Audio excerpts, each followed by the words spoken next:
భారతీయ జనతా పార్టీకి జనం పాఠం నేర్పారు. ఎక్కడ అంటే ఒక పోలరైజేషన్ అవతల వాళ్ళు చేస్తున్నప్పుడు ఆ పోలరైజేషన్కి కారణం వీళ్ళ సిద్ధాంతమైంది. వాస్తవంగా హిందుత్వ ప్రయోగంకి ఒక పాఠమైంది.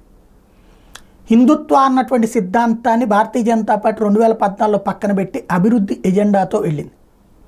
ప్రజలు ఆదరించారు. అప్పటికున్నటువంటి యూపీఏ ప్రభుత్వాన్ని పక్కన పెట్టి అధికారం ఇచ్చారు. 2019లో కూడా అదే విధమైనటువంటి ఎజెండాతో ముందుకెళ్ళింది. వివాదాస్పద అంశాలు పక్కన పెట్టినే ముందుకెళ్ళింది, విజయం సాధించింది. అయితే అయోధ్య రామాలయ నిర్మాణం, ఆర్టికల్ 370 తొలగింపు లాంటి వాటిని ప్రజలు కూడా హర్షించారు. కానీ ఈ దఫా ఎన్నికలకు ముందే, అంటే అదేమో ఎన్నికలకు ముందు చెప్పకుండా ఎన్నికలు అయ్యాక చేశారు, దాన్ని హర్షించారు. ఆ ధైర్యంతో యూనిఫామ్ సివిల్ కోడ్ లాంటిది, ఎన్ఆర్సీ లాంటిది వాస్తవంగా అయితే ఈ దేశానికి అవసరం, ఈ దేశ భద్రతకి చాలా ముఖ్యం అవి.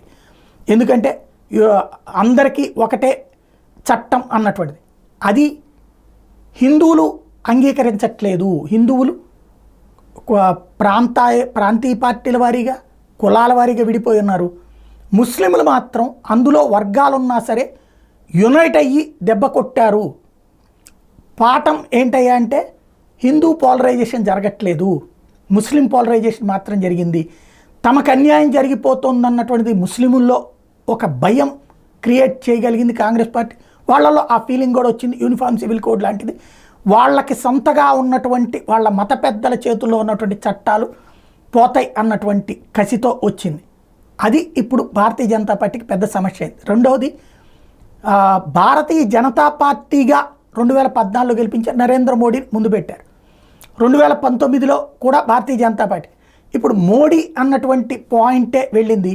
సంఘ పరివార సంస్థల్ని వీళ్ళందరినీ కూడా పక్కన పెట్టి ఈ దఫా మోడీ అమిత్ షా పాయింట్తోనే ముందుకెళ్ళారు. సంఘ పరివార్ అనేటువంటిది ఏదైతే క్షేత్రస్థాయిలో గిరిజన ప్రాంతాల్లో, దళిత ప్రాంతాల్లో అది కష్టపడి తయారు చేసిన ప్లాట్ఫామ్ మీదన అధికారంలోకి వచ్చింది భారతీయ జనతా పార్టీ. వాళ్ళ మాటలు కానీ వాళ్ళని అడగటం కానీ అంతా పక్కన పెట్టేసినటువంటి సిచ్యుయేషన్ ఈ ఎలక్షన్లో జరిగింది. అది మరొక ఎఫెక్ట్ అయింది. ఓవరాల్గా చూస్తే భారతీయ జనతా పార్టీకి కూడా ఈ ఎన్నికలు ఒక పాఠం నేర్పినాయి.